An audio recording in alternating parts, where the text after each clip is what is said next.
On a show like this one, we spend a lot of time focusing on wayward athletes who seem unable to live by the rules of a normal society. And though it shouldn't surprise us, it is still remarkable just how many troubled athletes blame their predicaments on others. So it's refreshing now to be able to present the story of Ronald Jean, a running back for Lehigh University in Pennsylvania. As Sonia Steptoe reports, this remarkable young man has already been forced to live a life well beyond his years. And there goes Ronald Jean! Ronald Jean, touchdown Lehigh! Don't be fooled by his diminutive size. As the tattoo on the right arm of Lehigh's number 2 plainly states, running back Ronald Jean is one little big man. This season, he led the 10-1 Lehigh Mountain Hawks to the Division I AA playoffs, and not only holds the team record for rushing and touchdowns, but is also nationally ranked in scoring and all-purpose yards. How did you get to be so good? I don't want to say I'm good because you can always improve. Ronald Jean has put up some impressive numbers. At just 5'5", 187 pounds, he runs the 40 in 4.3 seconds and can bench press over 400 pounds. But perhaps the most significant number in his life is 13. That's how old he was when he was abandoned, left all alone at a Florida bus station. At age 13, I came here like in June. I came here to the United States. I guess me and my mother and my little sister, we came to start a new life. Ronald says he immigrated to the U.S. from the Bahamas with his mother and sister. But when he got to his new country, things didn't go so well. His mother was having problems with drugs and drinking, and she became physically abusive. A couple of weeks before she left me, I remember she had a knife in her hand. She got mad at me, and she accidentally threw it. Swing it and cut me in my stomach. Do you still have the scar? You can see it across. Oh, yeah. That right there basically drove me over the edge, really, because I told myself, I don't care what it takes, I'm going to get away from it. Ronald got that opportunity just a few weeks later when his mother decided to move the family via Greyhound bus from Florida to New York. He refused to go, so she left him. I told her, fine, I'm going to stay here, I don't want to go. Then she said, fine. I just looked at her, I just turned around and walked away. Then I guess the bus left. Then I stayed at the bus station for like 2 hours. Then I called the police after that. This is the most perplexing case that I have ever worked. Captain Lori Van Dusen of the West Palm Beach Police will never forget the case assigned to her the morning of September 5th, 1990.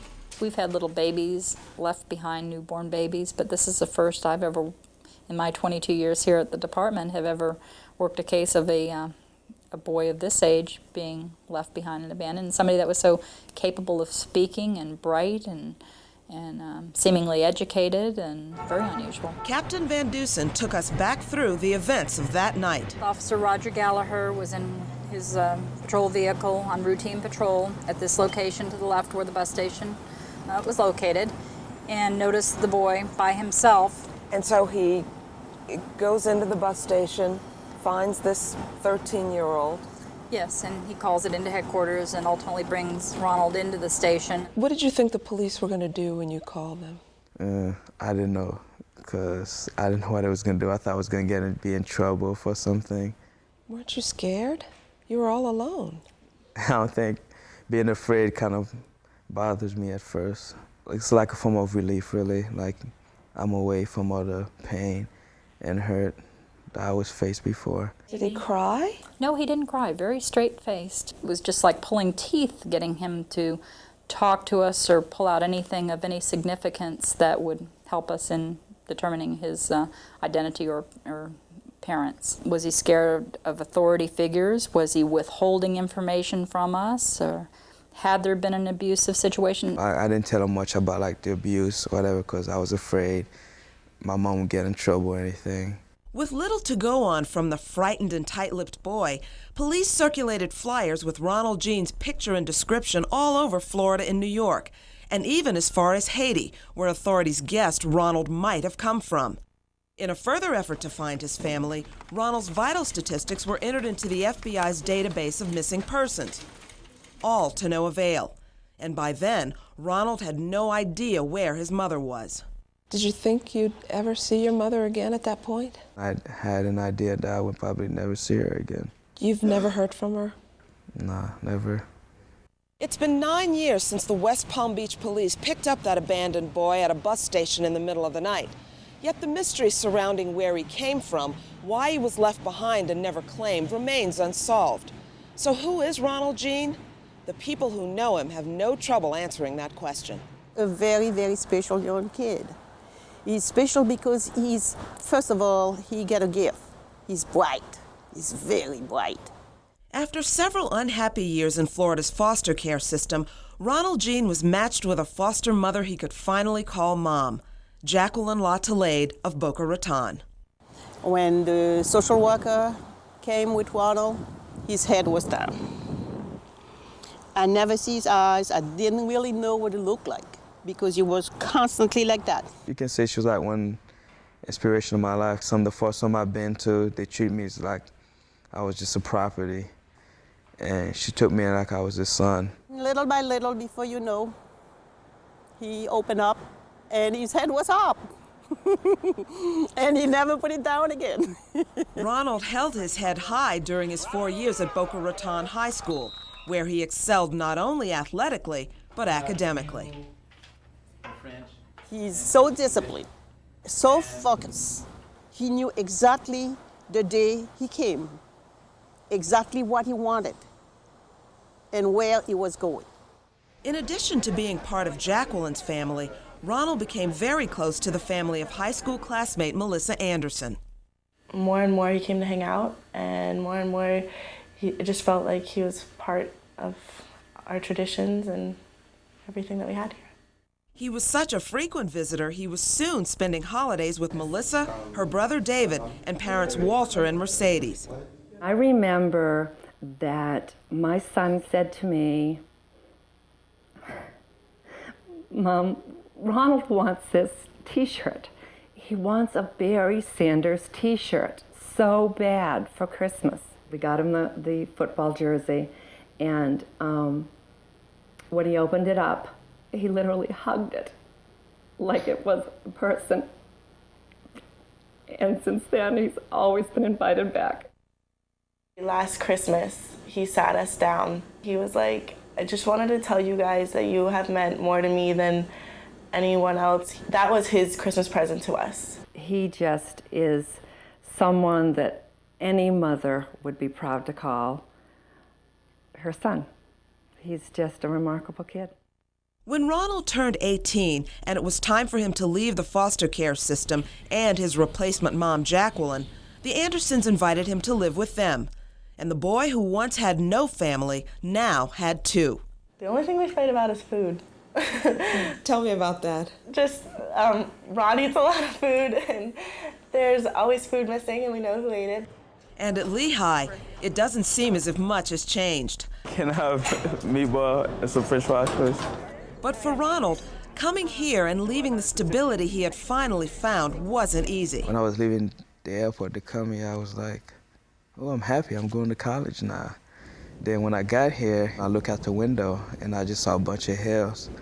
And I'm not close to Florida anymore. Then all of a sudden I just start crying. And I remember I packed my bag, was ready to go. He would call all the time, "I'm coming home. I don't want to be here." I said, "You know, you're not going to be welcome here if you give up this opportunity." And it hurt me more than it hurt him. I had to get across to him that he can't do this. You can't give up. They got me to realize that I've been in the toughest situation than that before, and I came out of it. So they told me just give it a try, start making the best of it, and start getting better. Then after a while, I wasn't homesick at all. Ronald Jean will graduate from Lehigh this spring with a degree in psychology. He's leaving a legacy behind, if you will. No one will be sadder to see him go than football coach Kevin Higgins. He's a role model for the younger players. He's everything you'd want in a player. He's been a success in the classroom. He's been a tremendous success on the football field, and he's one of the main people on campus. You're a big man on campus? I don't know. It's your definition of big man, I guess. And in his last big game on campus against arch rival Lafayette, Ronald seemed unfazed by all he's achieved. The most valuable player in the game this year is Ronald Jean.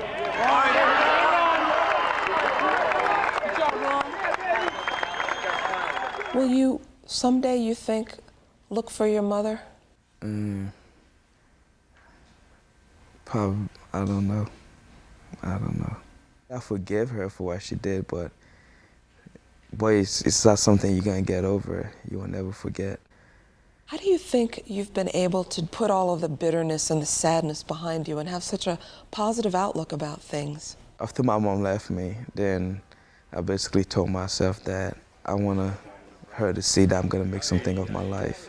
If I ever come across her, I want to show her that I become a success.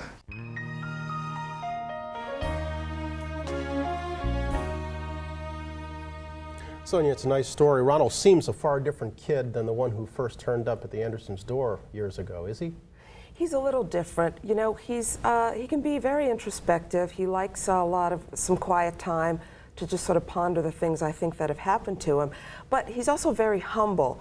And he doesn't proselytize, even though with all he's been through, you think he'd be going around maybe preaching fire and brimstone and self-reliance. But you told me he did that at halftime one game. He did. The team had lost the week before, and they were playing pretty flat this next game. So he goes in at halftime against Bucknell and says to the team, listen, you guys, I don't believe in giving up. And I'm going to go out there in this second half and work as hard as I can to win. I hope you're going to be with me. They won the game. I'm going to get all misty-eyed. 5'5", 187. That's not exactly a pro body. Does he have NFL aspirations? He does have NFL aspirations, but let's not kid ourselves. Ronald Jean is not Ronald Dane, who just won the Heisman Trophy. Nevertheless, he broke a lot of records at Lehigh, and he's so small that, you know, those 300-pound linemen have a difficult time sort of getting their hands around him. So he's got that going for him. Beyond that, I mean, if there's anybody who could become the Muggsy Bogues of the NFL, it's Ronald Jean. In the spring, I think you said he'll get his degree in psychology. What then? If no football, what then? He said he wants to maybe study psychology in graduate school and eventually work with children. Nice story. Sonia, thanks so very much. Thanks. Finally tonight, we can't help but wonder what hypocrisy